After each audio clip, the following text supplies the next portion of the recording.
Blessings to you. I'm Ruben Abante. Welcome to The Pulpit. Let me turn you over now to the sanctuary of the Lighthouse Bible Baptist Church, and may you be blessed with the preaching of the Word of God.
So by faith I just keep marching on,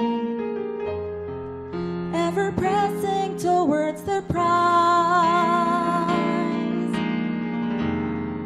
longing for the day I look into my Savior's eyes.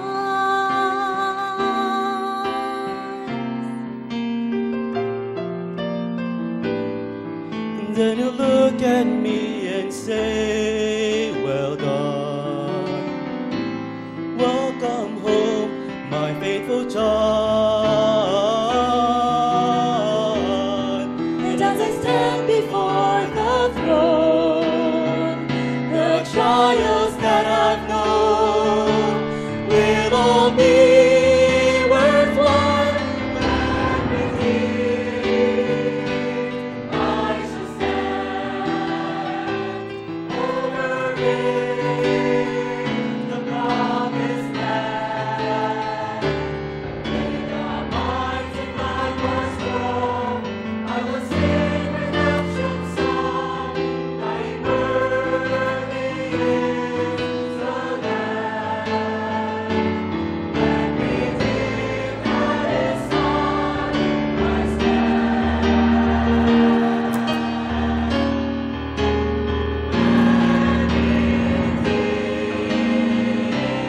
I shall stand over the promised land. In the mighty blood was strong, I will sing redemption song. Right worthy is the Lamb, and redeemed at His side I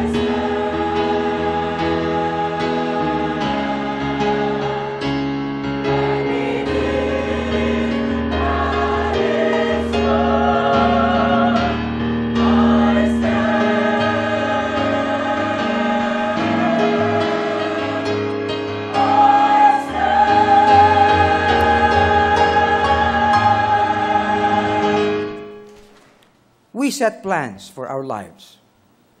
Marami sa inyo, of course, you are here, and the number one you appreciate in your lives would be your families. Tama? Oo. You would do a lot for your families. Magsasacrifice kayo para sa inyong mga families. Okay? Gagastos kayo, magpapagod kayo, magpapagal for your families. And you think maybe na wala nang mas mahalaga sa inyo but your families. Subalit ang malungkot nito mga kapatid, we never allow ourselves to be equipped para talagang pagtibayin ang ating mga families. Hindi tayo kumukuha ng mga bagay-bagay na makatutulong upang talagang pagtibayin ang ating mga pamilya. Kung mayroon man mga kapatid, we would appreciate, of course, churches. Pero hindi naman lahat ay tapat sa church. Now, may I say this initially? Sa onset pa lang. Ang Lighthouse Bible Baptist Church and all the things that we do here, all our ministries, they're not designed to destroy families. This ministry is not designed to compete even with families. This is designed, this ministry, according to God's Word, to make families strong. To build families. Now, there are those na nag-iisip kasi na, meron kaming lakad bilang pamilya, kaya wag na muna tayo mag-church dyan sa Lighthouse, inuubos niya ng oras natin. Okay? Pero ano ba talaga? Well, firstly, mga kapatid, families did not start sa atin. Families come from God. Okay? Ang gumawa ng unang-unang pamilya at nag-institute at nag-ordain ng unang-unang pamilya ay ang Diyos. Ang Diyos mismo ang nagkasal kay Adam at kay Eva. Hindi kay Adam and Steve. Okay? Ang Panginoon mismo ang nagkasal sa kanila. Sila ang nagpala sa kanila. And mind you, mga kapatid, ang Panginoon din ang nagbigay ng kanilang mga anak. However, na mag-asawa kayo, isang lalaki at babae, nagsama kayo, pardon the word, nagsiping kayo, at iniisip mo, nagbunga ang inyong pag-ibig, it was God who gave. Hello? It wasn't you who simply produced. I have met husbands and wives who have longed to have children, but God have not opened the womb. But never considering kung ano talaga ang Diyos sa family. And you say, well, kami naman established kami, may trabaho, may negosyo and everything. Well, mga kapatid, they are not those things that establish the family. I have heard of many stories. I have known of very successful people in business, but whose families are broken. I have heard personally, people have talked to me at sabi sa akin nung isa, Bishop, aanhin ko itong 40 million na bahay na ito kung ang aking mga anak ay rebelde sa akin. Aanhin ko ito. Are you listening? That is the big question that we have. Minsan hindi natin maisip, kayo mga kabataan, okay? You would be so aggressive, maghahabol kayo ng mga babae, maghahabol kayo ng mga lalaki, na para bang lahat, sila ang inyong pinakamundo. Na pag wala sila, hindi kayo mabubuhay. Hindi pa kayo nasa tamang edad, nagre-relationship na kayo, and you think that you know what you're doing.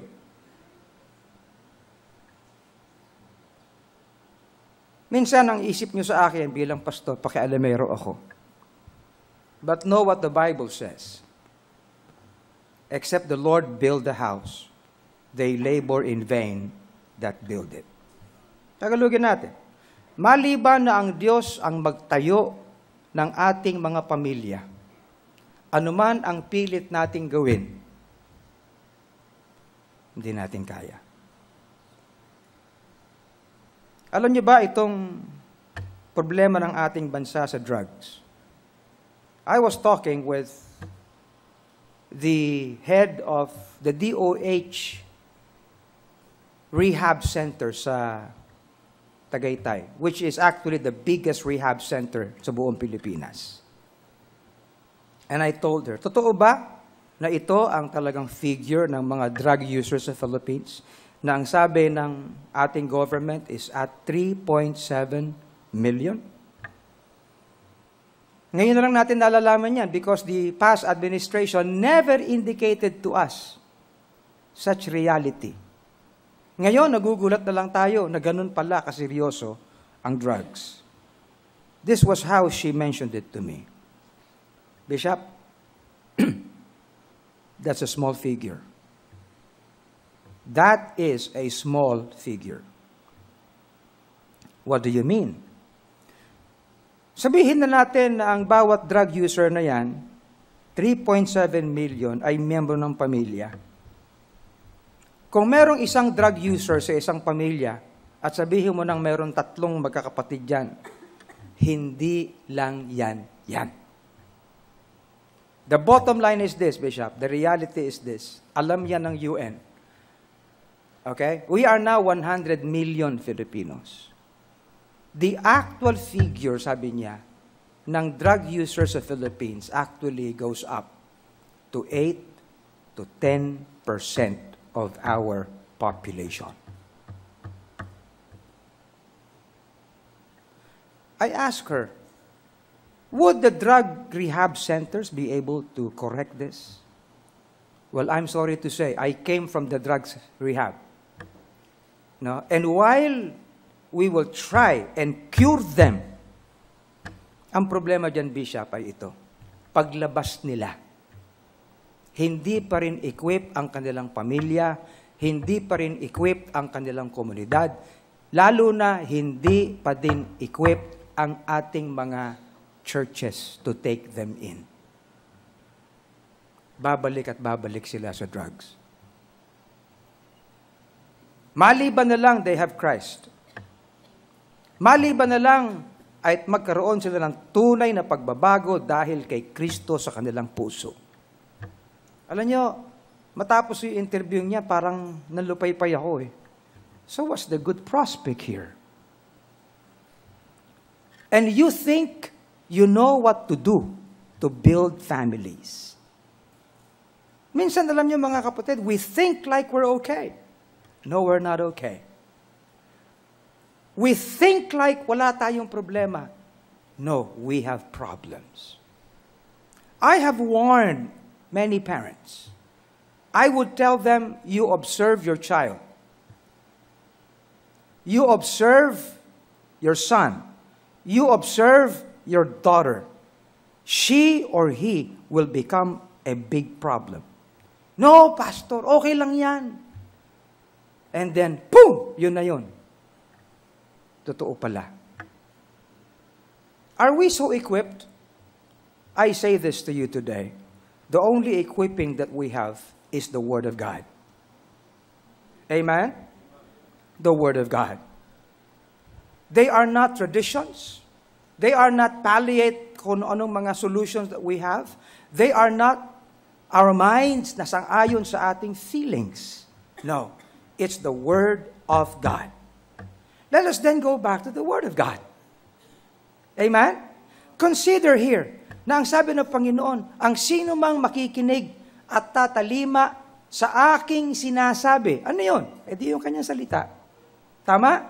Kung anong sinasabi ng kanyang salita patungkol sa ating mga members ng families.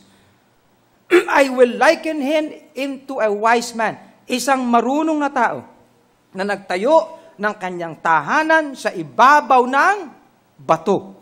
At mga kapatid, bato yan. Hindi bato. Bato. Nakikinig ba kayo? Oo. Paano daw palalambutin ng bato? Well, kausapin mo na lang si General Bato. The teaching of the Word of God. What does it have for every member of the family. So isa-isahin natin ito mga kapatid. Listen very carefully as I get into all the members of our families. You ready for this? Amen? The Word of God. Iingatan mga kapatid natin na hindi natin lagyan ng kulay ang mensaheng ito. No, this is not the Word of God sa perspective ng mga Amerikano. This is not the Word of God sa perspective ng mga Pinoy. This is the Word of God as how it should be taken. The Word of God. Amen? The husband and the wife.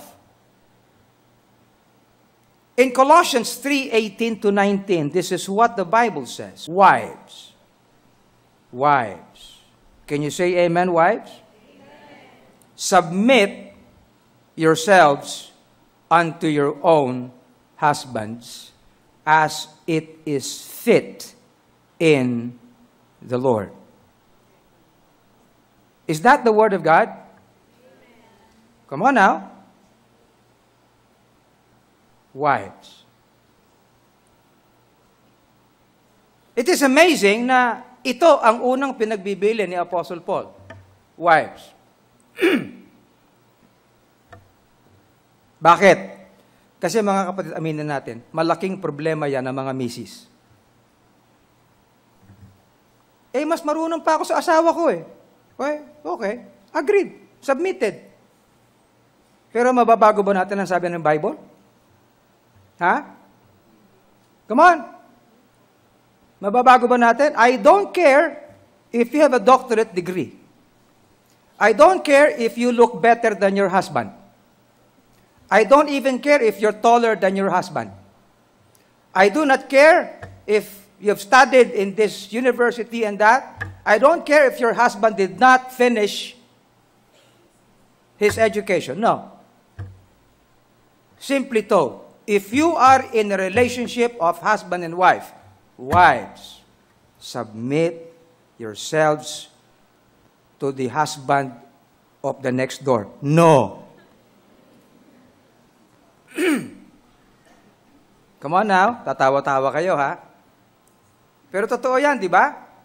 Submit yourselves unto your own husbands as it is fit. Ano daw yung fit? Ha? Kung ano ang swak na swak kay Lord.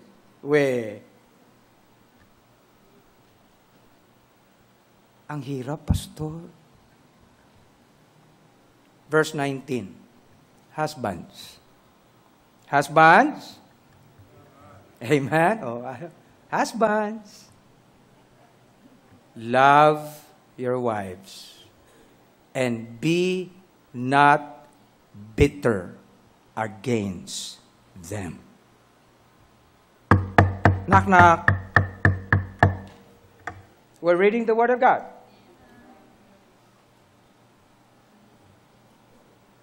We are reading the Word of God. Pastor, pero ang husband ko, pastor, ang daming kasalanan niyan sa akin. Hindi ko na matiis, pastor. Sinampal ako niyan minsan.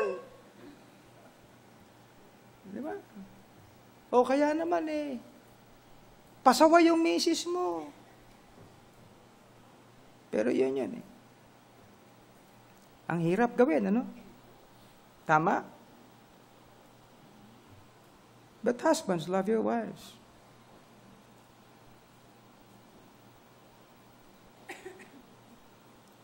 Sinundan pa ng be not bitter against them.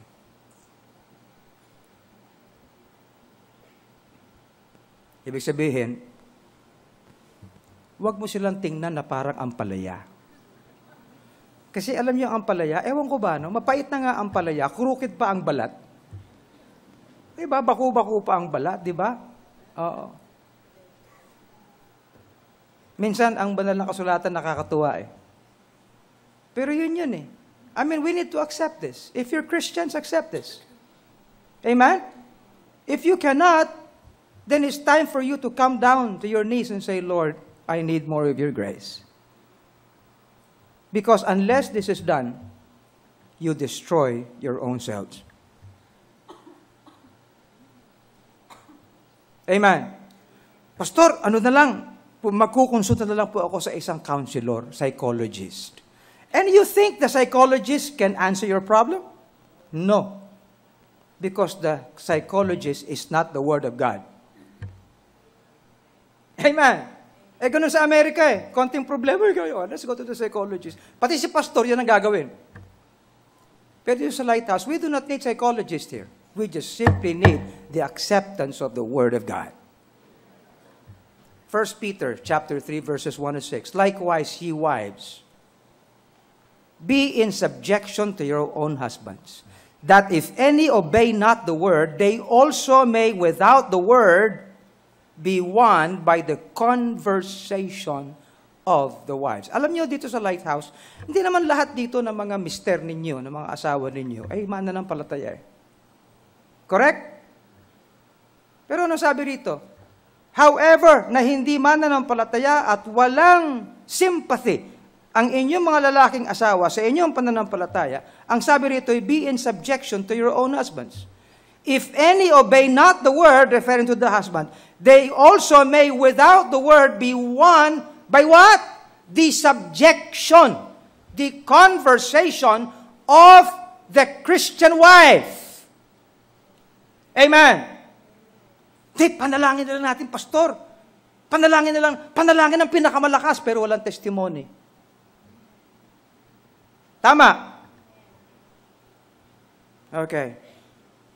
And while they behold your chaste conversation coupled with fear, whose adorning let it not be the outward adorning of plaiting the hair, and of wearing of gold, or of putting on of apparel, and let it be the hidden man of the heart. Ladies, listen very carefully. You think your husbands will love you because of your cosmetics.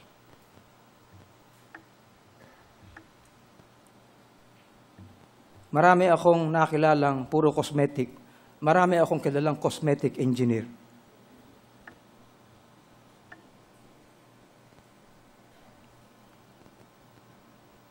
The most beautiful part of women is the inside. Yan ang sabi ng Bible. Magpaganda ka kasi ganyan. Kasi mukhang losyang ka na. Totoo yun. Ayusin mo ang sarili mo. Kasi pag maganda ang kalooban mo, makikita yun sa labas. Amen. Subukin mong bitter ang loob mo. Makikita yung bitterness sa labas. Tama. Bakit hindi matanggap? Ba't hindi ka matanggap ng mister mo? Ba't palaging ganyan? Ang problema nasa iyo Amen? Something is wrong inside. Basahin natin to. Let it be the hidden man of the heart in that which is not corruptible, even the ornament of a meek and quiet spirit. That is what is beautiful. Come on now. Are you listening? Is that God's word? It is. The ornament, yan ang pinakamagandang dekorasyon ng isang babae, ng isang misis. Yung bang, ano daw? Ha? Meek and quiet. Quiet. Naririnig niyo ba ako? Quiet.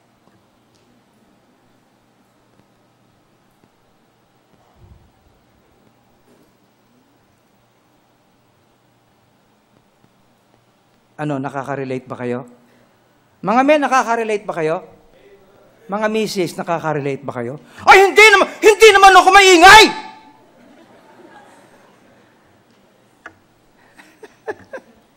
Alam nyo ba, ang isang maganda pala sa nabibingi. Ako, nagka-problema ako sa ears. Kaya nilagyan ng tunnel yung aking eardrums. Kasi alam nyo, si Dick yata may problema rin ganyan. Para bang yung may tubig ka sa tenga, no? Narinig niyo ba yan? Pag yan nangyari sa'yo, ang naririnig mo, sarili mo. Correct? Pati hininga mo, maririnig mo. Natutulog akong ganyan Ano ba yun? Sabi, saan galing? Ako pala yun. Naririnig mo ang sarili mo. Oo. Meek and quiet spirit. Now look at this. Which is in the sight of God of great price. In the sight of God of great price. The problem with us is this. We do not consider what is great in the eyes of God. For after this manner in the old time, verse 5, are you with me here? The holy women also who trusted in God adorned themselves, being in subjection unto their own husbands. From time immemorial. Pero ang problema, mga kapatid, ngayon, the idea ng mga humanists is this. Humanism. Okay? There is something good in you that needs to be appreciated. What I am, you accept. Kung maingay ako, tanggapin mo kung maingay ako. So what with the changes that is in Christ? Wala na yun ngayon eh. Kaya alam niyo mga kapatid, I do not appreciate the ways of life in America. I told Darwin, sana dito na lang sa Pilipinas. Because this mindset in America will not help your children.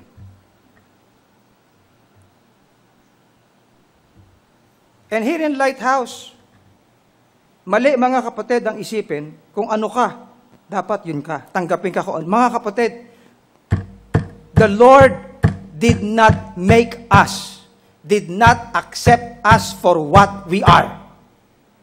No, the Lord accepted me for what I am. No, He did not. Precisely why the Lord Jesus Christ died on the cross, gave Himself, suffered and bled and died. Why? Because God could not accept us being in sin. We have to admit, Lord, we are sinners. It is a wrong concept. It is a wrong mindset that God accepts us for what we are. If God accepts us for what we are, the Lord Jesus Christ would not have died. Hello? A meek and quiet spirit. That's for husband and wives. As husband and wives, you want to produce, right? And when you produce, you become parents. So the Word of God has something for parents. Amen. Ako, mahaba ya ito mga kapatid. Lahat yata ng nasa miyembro ng pamilya. But for parents. Parents. Titus chapter 2, verse 4 to 5. Here is what the Word of God teaches for parents. That they may teach the young women to be sober, to love their husbands, to love their children, to be discreet, chaste, keepers at home, good, obedient to their own husbands, that the word of God be not blasphemed. Are you looking at this? Of course, itong subject dito ni Paul, writing to Titus, is this. Ito ay address sa mga elder women. Pero basically, these are responsibilities of parents. Mothers in particular. Okay? 2 Corinthians 12, 14 to 15. Behold, the third time I am ready to come to you, and I will not be burdensome to you, for I seek not yours, but you, Paul says, of his spiritual children in Corinth. For the children ought not to lay up for the parents, but the parents for the children. Are we listening? The parents for the children. And as parent, the Apostle Paul says, I will very gladly spend and be spent for you. Though the more abundantly I love you, the less I be loved. Come on. Now, taking this teaching, ano sinasabi ni Paul? Firstly, apply doon sa Corinth. This is the thing. If you will follow the Word of God as parents, then you should understand that they are the parents who spend for the children. And the parents, mga kapatid, basically ito yan. Ang parents, hindi kinakainggitan ang kanilang sariling anak. If you want your family to be intact, wag na wag mong kaiinggitan ng anak mo. Be willing to spend for your children. Be willing to sacrifice for them. Huwag kang mas maganda sa anak mo. Huwag kang mas puno ng make-up sa anak mo. Huwag kang mas maganda ang damit sa anak mo. Bihisan mo ang anak mo na mas maganda kaysa sayo. Hello? That is the biblical rule. Nakikinig tayo? Ha? Ganon din sa tatay. Pareho yan. Parents for the children. Parents for the children.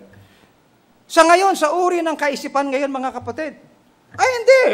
Magugulo yan. Bahala kami. Kaya ang gaganda ng itsura ng mga magulang. Pero yung kanilang mga anak, abay, wala. Mga kapatid, kung ang Bible ay Bible at ito ang ating pamantayan, sundin natin. Alam niyo, pinagbibilin ko yan sa mga anak ko. Kahit mga apo ko na yan, nagre-reflect ang itsura nila sa akin. Hello? Are we listening? Oh yes, meron tayo kasing tradisyon dito, anak. Pag-aaralin kita ngayon, pero ngayon, ikaw na bubuhay sa akin. Well, totoo yun. Children should learn how to... Mamaya, sigawin natin, ha? Mamaya yun. Wala pa sa puntong yun. Pero, kinakailangan muna, huwag kang mag-aasawa. Huwag kang papasok sa buhay pamilya kung hindi mo kayang gawin yan. Bakit? Gagawa ka lang ng martilyong pupukpok sa ulo mo. Amen. Okay lang mga kapatid kapag yung mga kabataan natin dito mas magaganda kaysa sa atin. Improvement of the race. Amen? Oo. Balik tayo sa Titus. Nanay ka ba? Ha? Magulang ka ba? Ito yan, no? Sabi dito, to be discreet, chaste, keepers at home, good, obedient to their own husbands, that the word of God be not blasphemed.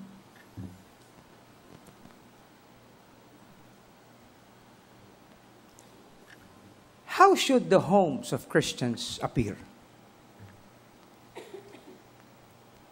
Simple lang. Pag sinabi dito, keepers at home, simple lang. Homes of Christians should appear to be well kept. Tama? Come on now. Aasahan ko ang bahay ng isang sanggano na magulo. Aasahan ko ang bagay ng isang durugista na magulo. Isang kriminal na magulo. Pero pag pumasok ako sa bahay ng isang tapat na Kristiyano at magulo ang bahay, may problema tayo. Amen. Yung mga hindi mananampalataya, ang prinsipyo nila, cleanliness is next to godliness. Napag-aralan ko yan sa GMRC, na wala na ngayon. Hello? Amen? Ayan nakalagay. Keepers at home. Kasi may trabaho naman ako. Ang dami ko kasing anak kaya magunya yan. No, hindi excuse yun. Naging magulang ka Naging magulang ka Now, listen, this is Family Sunday. That is why I teach this according to how the Word of God is written to us. Amen? Ba't ikaw ba, pastor? Kaya nga pati ako natututo Amen? Nakita niyo ba ito? Noong ko pa sinasabi nung araw, okay? Itong ating tahanan na ito, spiritual home, kinakailangan maayos. Bakit? Sapagkat ang kaayusan dito ay dapat umabot sa bahay ninyo. Ako, maselan ako Kahit luma, maayos, malinis. Alam niya ng mga staff dito. Okay? At kahit mahirap ang funds, malinis. Amen? Mga kapatid, Kinakailangan well-kept. Marami nang nasirang pamilya dahil ang mismong mga magulang ay hindi alam kung paano mag-keep ng home.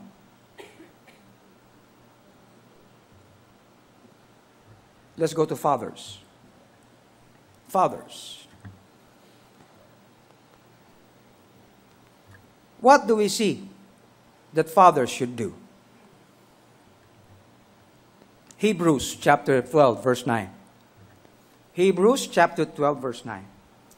Furthermore, we have had fathers of our flesh, which corrected us. And we gave them reverence. Shall we not much rather be in subjection unto the Father of spirits and live? For they, fathers in the flesh, verily for a few days chastened us after their own pleasure.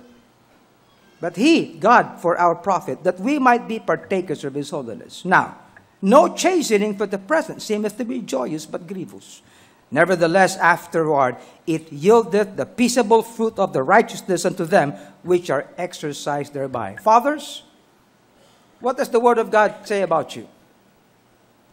Learn how to correct your own children. Learn how to discipline your own children. Do not enter into being a father without knowing how to discipline your children. Amen? Kung kaya nga, alam nyo, kasi syempre, wala namang degree ang kasal, walang degree ang pagiging tatay. There is no university na pwede ka mag-enroll at bibigyan ka ng PhD ka sa pagiging tatay. Kahit ako, natututo ako. Alam nyo kung bakit? Iba ang pagiging tatay ng maliit na bata, iba ang pagiging tatay ng adolescent, iba ang pagiging tatay na nagtatrabaho na ang mga anak mo, iba ang pagiging tatay ng may pamilya na ang anak mo. Tama? And in all levels, you need the wisdom from God. Ako, natututo ako ngayon lang ako nagiging lolo. Kaya nga, I spent for this opportunity that I be with my grandchildren. Why? Because I need to learn how to be a lolo to kids. So that I can teach you. So that I can find the Word of God to be practical. Amen? Hindi ko maintindihan nung araw bakit si tatay nung araw masyado na lang attached sa mga anak ko. Abay, ginawan pa sila ng swimming pool. Swimming pool na batya. Ganon pala yun. You need to understand how it is. Kahit kayo, mga magulang kayo, don't tell me na alam mo na sinasabi mo. Come on now. Hanggat hindi mo pa nakikita yung mga anak mong lumalaki at nag-aaral, huwag kang magmalaki sa akin. Ako, lolo na ako. Lalo na, I look at the Word of God and learn from God's Word. Amen? Kasi yung mga bata, ganyan naman talaga dapat yan. Look at what the Word of God says. Proverbs 22:15. Proverbs 22:15. Foolishness is bound in the heart of a child, but the rod of correction shall drive it far from him. Amen? Kahit gaano katalino ng mga bata, alam nyo, ang tatalino ng mga apo natin dito Ako, na-amaze ako kay Zep mga anak ni Gina, wow! Di ba? Talagang improvement of the generation to Proverbs 29:15. Observe this. The rod and reproof give wisdom, but a child left to himself bringeth his mother to shame. Let me put this in proper perspective. A child left to himself with gadgets will never learn. Pinagsabihan nga ni Imelda si Reza Kasi siyempre, hindi natututo. Alam ni Zep lahat ng alphabet. Lahat. Iisa-isa niya. Wow! Pero, Nung isusulat na yung alphabet, hindi na niya sa marunong. Bakit? Masanay siya sa ganun. But a child left to himself alone, what he wants, how he wants, leave me alone! Hindi ba ganun sa Amerika? Abay, 5 taon na bata, sisigawan yung tatay niya at nanay niya, leave me alone. I know what I do. No, you do not know what you do. And I am not being imposing if I tell you, at youngsters, that you do not know what you do. Amen? Alam niyo mga kapatid, very few pastors will say this. Kasi hindi ganun ang trend ngayon sa mga pastor eh.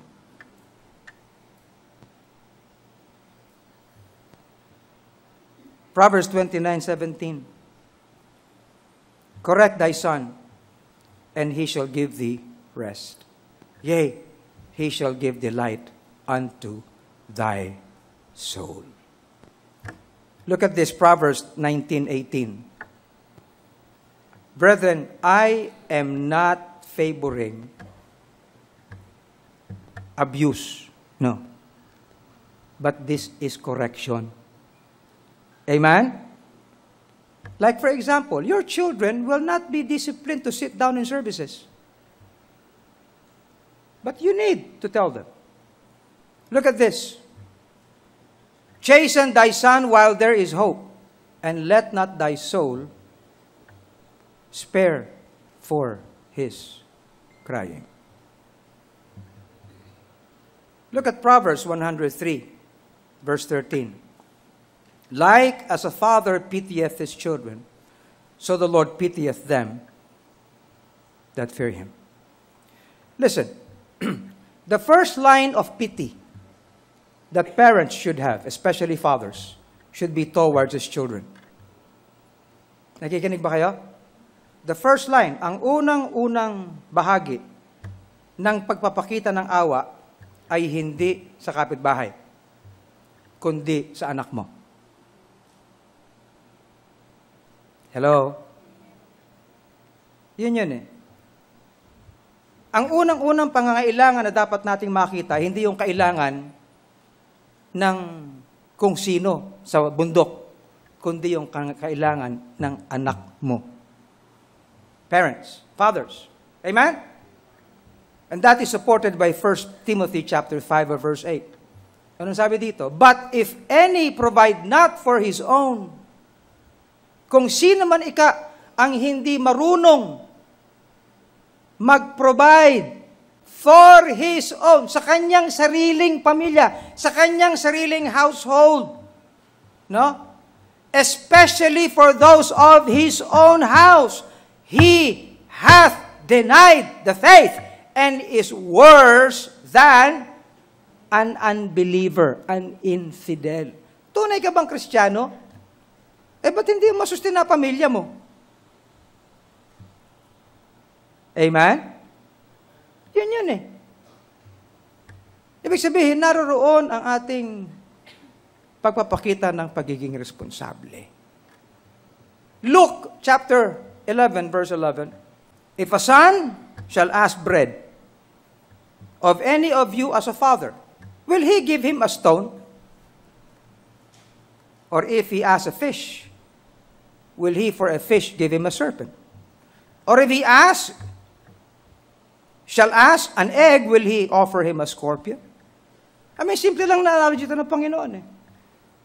Parents, naturally as we are, should be able to do these things for our own.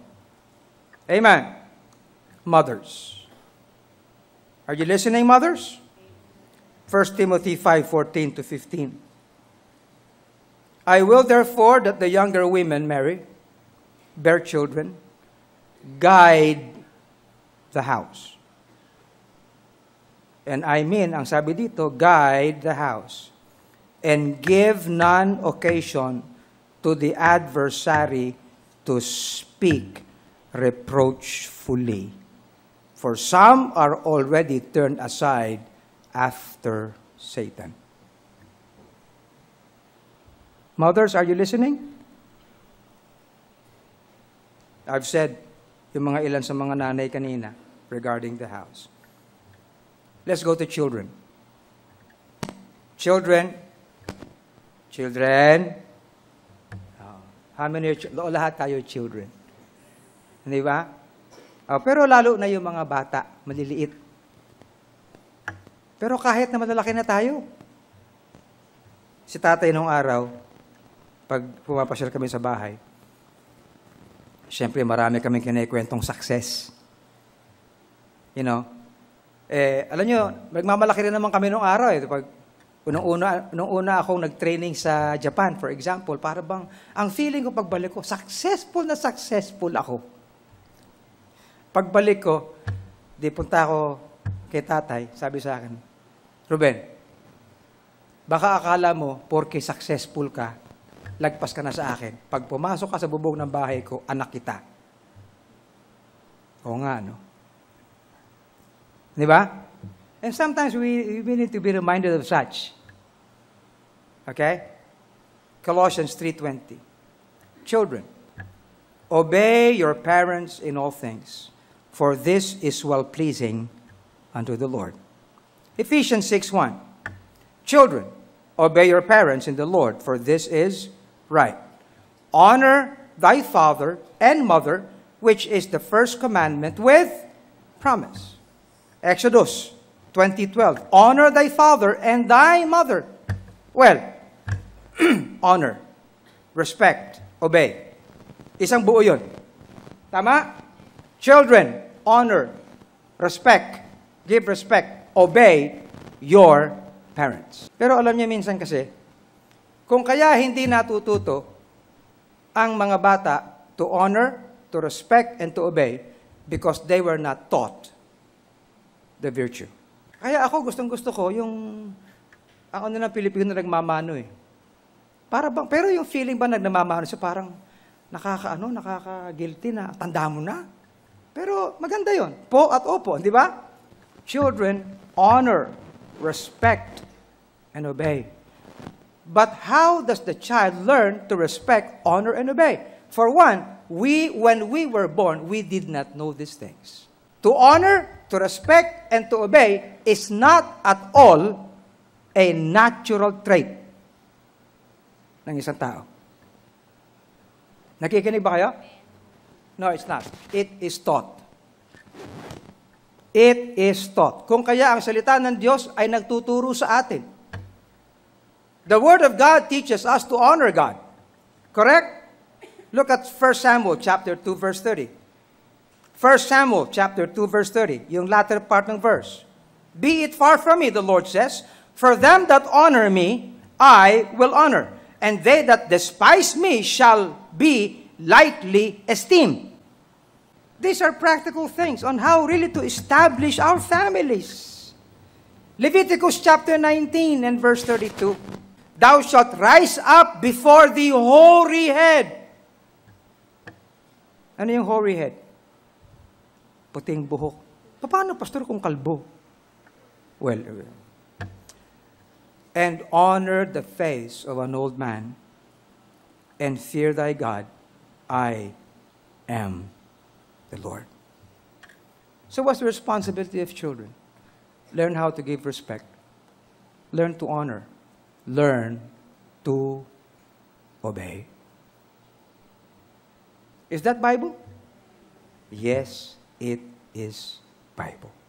Alam niyo, malungkot. Tinanong ako ng isang Bishop, ano ang take mo sa libing ni Marcos? Nangiti ako eh. Alam mo, for one, hindi naman ako Ilocano. Okay? Secondly, binata pa ako. Anyway. Pangatlo, ako, hindi naman ako biktima ng kung ano-ano. Isa lang ang take ko dito. Ang sabi na banal na kasulatan, give honor to whom honor is due. Tribute to whom tribute, fear to whom fear. Custom to whom custom. Right? Romans chapter 13. And the first step ng honor is to learn how to honor your parents. Amen? You cannot learn honor without learning how to honor your parents first. Before you honor anyone, that stems from how you learned honor sa inyong mga magulang. Kapag hindi ka nagkaroon ng ganong paggalang at respeto sa magulang mo, you will never show any honor and respect for anyone. Come on. Kaya mahalaga yun eh. Sabi ko sa makausap ko, alam mo, isa lang yan eh. It is a matter of respect and honor. At matagal na natin sinasabi, honor the dead. Tama? Alam niyo ba yun? Ginagalang nga natin yung mga burol, yung mga libing. Tama. Pero ngayon, hindi na ginagalang. Inuunahan na. Inuunahan pa sa traffic yung mga nili. Pero honor. For one, sabi ko, minsan, naging tatay din naman si Marcos ng bansang Pilipinas. Give him that honor. Matatapos ang problema natin. Why? Sapagkat ang wala sa ating mga Pilipino ngayon ay respeto at karangalan at pagsunod. That is why we are being destroyed as a house. Nakikinig ba kayo? Eh kung ganyan ang konsepto mo, wala kang problema. Let's get to the youth. The youth in the house. Mga adolescent. Kikinig ba kayo? Young people? Okay? Titus 2:6-8. Young men. Ito, young men, ha? Young. Pati ladies kasama na dyan. Likewise, exhort to be what? Sober-minded. Anong sober-minded? Verse 7, in all things, showing thyself a pattern of good works, in doctrine, showing uncorruptness, gravity, sincerity, sound speech that cannot be condemned, that he that is of the contrary part may be ashamed, having no evil thing to say of you. So, anong ibig sabihin ng sober-minded? Yung bang hindi mo makontrol ang sarili mo. You are so driven. Okay? You are overly aggressive, of course. And that is exactly what young people have. Tama? Hindi magpapasupil yan pag may gimmick. Kung anong gusto niyan, pupuntahan yan. Correct? Ha? Kung sinong kasama niyan, pupuntahan yan. Kung anong adventure, gugustuhin yan. Pero ang sabi dito, kung ikay mananampalataya, kung ikay may Kristo sa puso, be sober-minded in all things, especially in relationships. I was talking to our executive director ng Friendship Builders. Sapagkat gumagawa siya ng mga modules para sa Friendship Builders sa mga high school. We have more than 200 high school ngayon na partner ng Friendship Builders. Sabi niya ganyan, Pastor, alam mo, I found out this thing. Matindi ang prostitution sa high school level. At ang laman ng kanilang mga telepono ay puro sexting. Sexting. Na yung text may sexual content, pictures, videos, pornography. And there is no letting up. Why? Sapagkat ang young person, ang young people, pag na-open yan, hindi na po nabubura. Are you listening? Once you open up your mind to these pictures, to these illicit things, hindi mo marireset yan. It remains there. It haunts you. Every picture haunts you. Every video haunts you. It goes back to you, especially when you're alone. Are you listening? And don't tell me I'm wrong, young people. Don't tell me I'm wrong. Uncorruptness, sabi dito, showing uncorruptness, gravity, sincerity, sound speech. 1 Peter 1:14-16. As obedient children, not fashioning yourselves according to the former lusts in your ignorance, but as he which hath called you is holy, so be ye holy in all manner of conversation. Are you listening? Kung kaya nga ang kabanalan ay dito'y pinagbilin sa mga kabataan. Why? Sapagkat sila ang masyadong exposed sa bagay na ito. Kaya nga, flee youthful what? Lusts. Pastor, luma ka na kasi, matanda ka na eh. Fine. Look at it that way. Thank you. But the Word of God is the Word of God. And rather than waiting for your life to be destroyed, say it now to God. Lord, I'm here. Change my ways. How about the grandparents? Pastor, pati grandparents nandyan? Of course, family. Pati mga biyanan. Titus 2:2-3. That the aged men be sober, grave, seryoso, okay? Sensible, sound in faith, in charity, in patience, that the aged women likewise, hello golden ladies, nakikinig po ba kayo? Si Nanay Remy lang ang sumugot ng opo. That they be in behavior as becometh what? Mahadera, chismosa, kung ano pa. No. Becometh holiness, not false accusers. Come on. Hindi lahat ng pinag-uusapan nyo tama. Ay, kasi alam mo, kinakailangan malaman natin yung buhay ng may buhay kasi pinapanalangin natin sila. Hoy, wag mong daanin sa ministry ng prayer. Chismis yan. Chismis. Amen? Not given to, not given to much wine. Meron singgera ba sa inyo? Teachers of good things.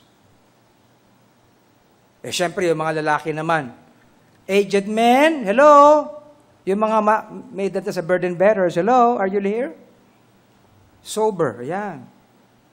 Grave, temperate, sound in what? Faith. Makitaan tayo ng pananampalatayang pagsunod sa salita ng Diyos. Amen!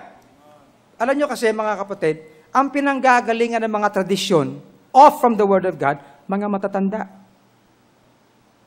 Hello? Alam ko yan. Pero tayo mga mananampalataya, let's be consistent with God's Word. Na kung merong magtuturo na sundin ang salita ng Diyos, dapat kayo. Amen? Hindi yung, ay kung saan ka masaya, suportahan ta ka. Luma ng tugtugin yan, mga kapatid. Kung ano ang sabi ng Bible, doon ka maging masaya. Amen.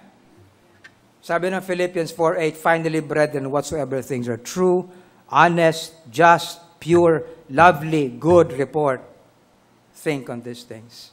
Finally, what does the Word of God say? For everyone in the family. Let's apply this. In Acts chapter 16, ang sabi nila Apostle Paul at ni Silas dun sa Philippian jailer, believe on the Lord Jesus Christ and thou shalt be saved and thy house. Would, brethren, that all members of the family be saved. Amen? Yan ang dapat nating intindihin, na ang lahat ng nasa pamilya ay makakilala sa Panginoon. Amen? Pangalawa, 1 Timothy 5:4. Ano sabi rito?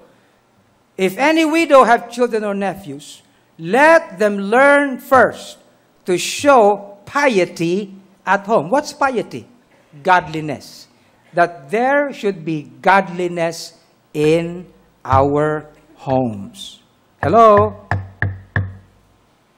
What's for the family? Let godliness be in our homes.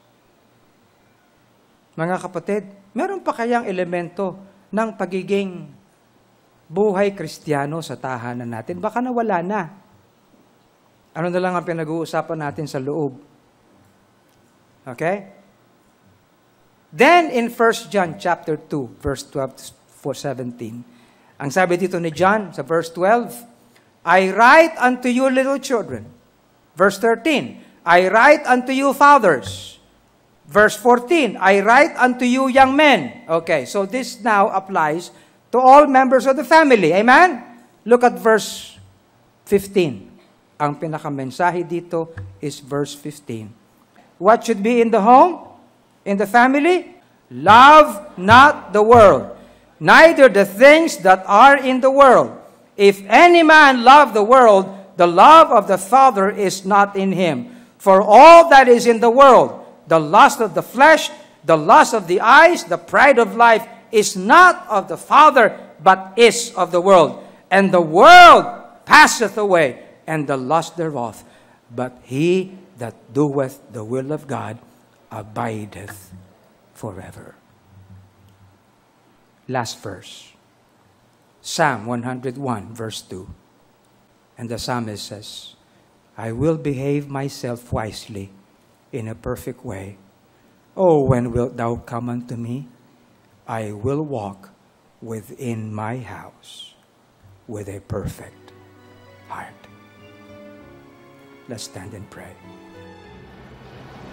Thank you for having joined us today in this episode of The Pulpit, where we feature the services at the Lighthouse Bible Baptist Church.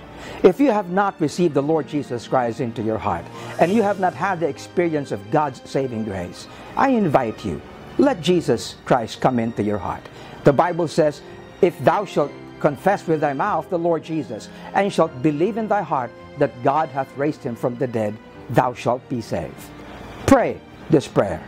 Lord Jesus, I am a sinner. I cannot save myself. Thank you for dying on the cross for me. I receive you now into my heart as my Savior and as my Lord. In Jesus' name, amen. And with that prayer is the faith in your heart that the Lord Jesus Christ is in you as your Lord and Savior. God bless you today. Join us again next week for another edition of The Pulpit.